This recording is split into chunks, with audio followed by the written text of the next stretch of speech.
Hello everyone, I'm Nizzahon here for the Aether Hub, and I'm back for another video on the history of Magic's banned and restricted list. In the last video, we managed to cover an entire year, and we're going to do the same thing this time around, as all of the newly banned and restricted cards from the 1996 announcements will be discussed in this video. It was a relatively eventful year with 3 separate announcements that added cards to various formats' banned and restricted lists. The first of these came in February of 1996. In the February announcement, 1 card was banned in both Standard and Vintage, and 1 card was restricted. Mind Twist got the ban hammer, and Black Vise was restricted. Both of these were cards from Magic's very first set. We've talked about Mind Twist before. It had actually been restricted since August of '94, but Black Vise was a card that you were able to run 4 of for the first 2 years of competitive Magic, but Wizards decided to not let that happen anymore in February of 1996. Let's talk about each of these cards individually. I've noted before that Mind Twist is a ridiculous card. It was far too good at making sure whoever cast it was going to win the game, and that's why Wizards decided to restrict it. Being able to spend 1 card and make your opponent throw their whole hand in their graveyard was far too strong, especially in an environment that had Dark Ritual. But even being restricted wasn't enough, as the card was still the kind of card that just completely warped the game. We saw a similar card get banned in 1995 too, Channel. Not similar in terms of functionality, but similar in the sense that it just made the game end in their favor for whoever cast the card. Like Mind Twist, Channel was restricted for a long time before finally getting banned. Mind Twist, even after being restricted, was ubiquitous, putting up 4 top 8s across the 2 Worlds tournaments, and it was basically a staple in Black, making the game overly homogeneous, so Wizards finally decided to ban this powerful card before Worlds in 1996.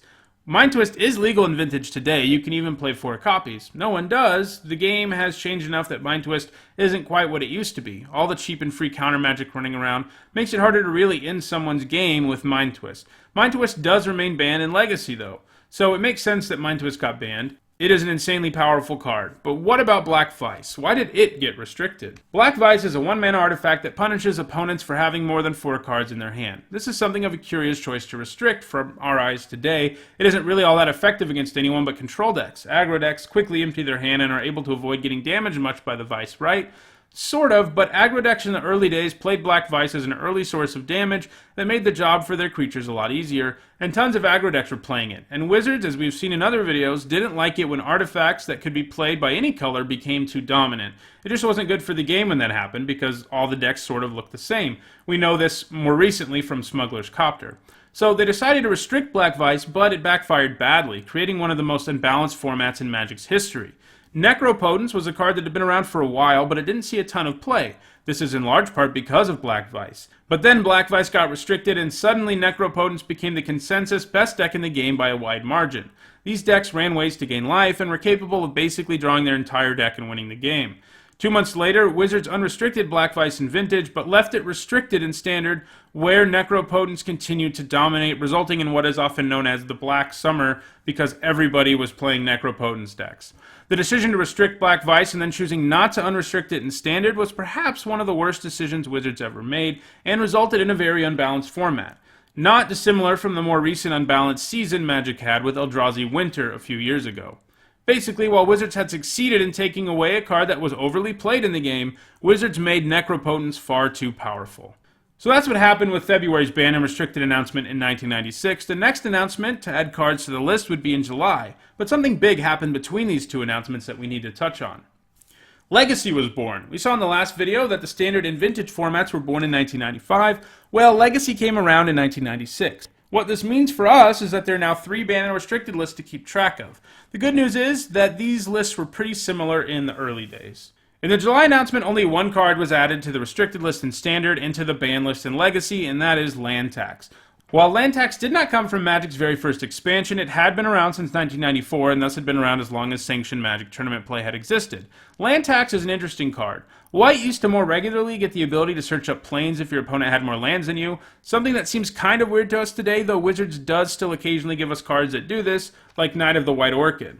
Land Tax is pretty strong though. It isn't all that hard to make it so you have fewer lands than your opponent, especially if your opponent is on the play. On your second upkeep, your opponent will probably have 2 lands and you'll have 1, and you'll get the insane ability to search your library for 3 planes over and over again if you want to, because your opponent most likely is going to keep playing lands, and since they're playing lands before you, you'll get to search your library for most of your planes. Yes, all the cards you're getting are lands, but it is still card advantage, and basically takes the whole issue of mana screw out of the game. It was far too ubiquitous a card in Magic's early years. At Worlds in 1995, it was in 3 of the top 8 decks, and at Pro Tour New York in 1996, it was in 5 of the top 8 decks. Land tax comboed particularly well with Armageddon because you could use the land tax early to make sure you were stocked up on lands. Even one land tax trigger is probably enough that you will have more lands to play after you blow up the board, while your opponent will not be able to do this. Land tax, though, is also good against Armageddon, as your land tax would survive, and if your opponent even played one land, you could find your way out of the situation. Worth noting that land tax is another card that Black Vise could keep in check to a certain extent because you just didn't want to search your library for 3 planes all the time if you were going to be taking 3 damage. Land tax was restricted before Worlds in 1996, but even as a one-of, it found its way into 3 of the top 8 decks there. So land tax was the only victim of July 1996 ban and restricted announcement. However, there was one more announcement that year in October with 3 different cards affected. Hymn to Turok was restricted in Standard, Strip Mine was banned in Legacy and restricted in Standard, and Fast Bond was restricted in Vintage and banned in Legacy.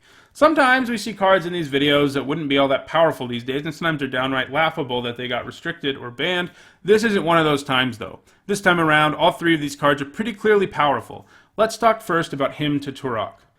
2 mana to make an opponent discard 2 cards at random is incredibly good, especially in a world that involved Dark Ritual and doing this on turn 1. Fallen Empires was another set that had been around since '94, but Hymn had been allowed to be run as a full 4-of in Magic's first 3 Worlds tournaments and the first few Pro Tours. Just think about that for a second. Having to play against this card that regularly would really not make for a fun experience at all. In Standard at least, the card was deemed too powerful and finally restricted in 1996. This was after it had managed 1 Pro Tour top 8 at Worlds in 95, 2 at Pro Tour New York in 96, 2 at Worlds in 96, and 3 at Pro Tour Dallas in 1996. This card just made black decks too good. I mean, they already had access to Dark Ritual, Necro Potence, and Hypnotic Spectre, so giving them a card that powerfully disrupts the opponent while also being a 2-for-1 was just too much. Despite all its power, after Hymn rotated out of Standard, it was never added to the B&R list for Legacy and Vintage, and it still sees play in a multitude of decks in those formats to this day. Next, let's look at Strip Mine. This card's just stupid. It's basically a free land destruction spell that can't be countered that can also produce mana for you if that's what you need. We saw in other videos that Wizards really cracked down on lands that were too powerful, like Maze of Ith, Library of Alexandria, and Mishra's Workshop. This is because any deck could play them, making the environment sort of homogeneous.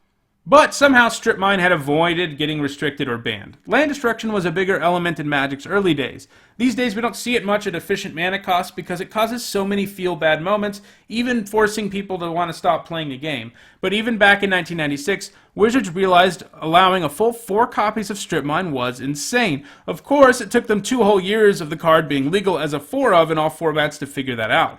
As a result, it was restricted in Standard and completely banned in Legacy. You'll notice it wasn't restricted in Vintage back then, though. This may have been because the presence of the Moxen and Black Lotus helped mitigate against the problem of having your lands blown up every turn. Before the ban and restriction, Strip Mine managed 14 Pro Tour or Worlds top 8s across 4 different tournaments, being one of the most played cards in the entire game over its first 2 years of competitive play. Even with the restriction, people still played Strip Mine as it was just insanely strong. Today, Strip Mine is completely banned in Legacy and restricted in Vintage. Fastbond was the final card mentioned in the ban and restricted announcement in October of '96. It was banned in Legacy and restricted in Vintage.